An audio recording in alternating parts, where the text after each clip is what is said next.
When I was younger, Fitton Hill, it wasn't really a nice place. I wasn't allowed to go to many places due to all the people that lived there. It was infested with drug dealers. It was notorious for having drug raids. It just wasn't much a very nice place to live. Fitton Hill is an area that with a whole load of problems and a real history of issues.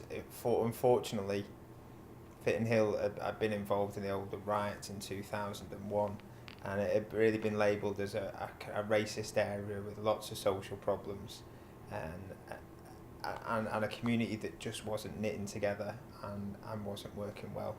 The project here in Fitton Hill has really tried to be involved with the community, live locally, and try and deal with some of the underlying issues that are making this community not work.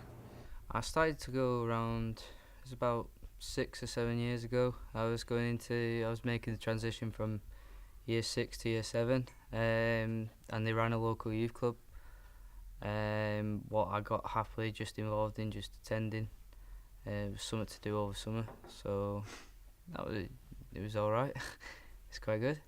A few years ago, we wanted to do something about some bright kids that live in Fitton Hill.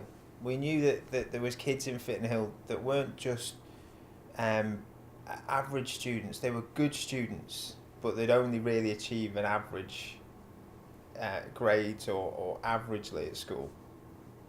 And we thought it was a real shame.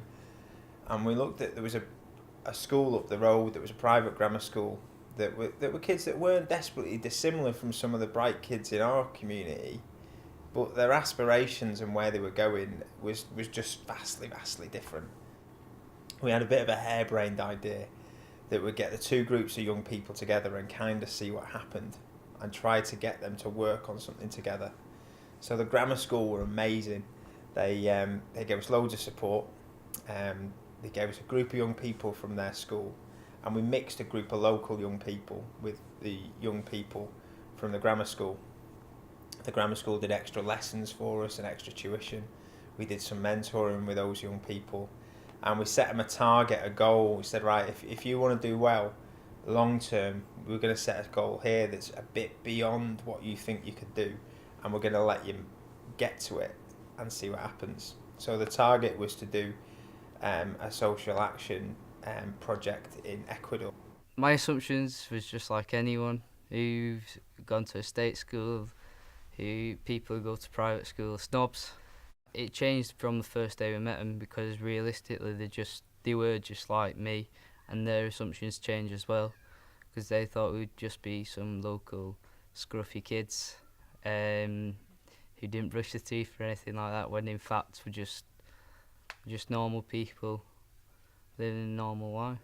Fundraising partially was funded by going to the lessons after school, like I said earlier, and then the other half we have to do ourselves. So a couple of examples that I did was just local chores around the house, doing stuff for grandparents. We used Tesco backpacking. That was a good one for money.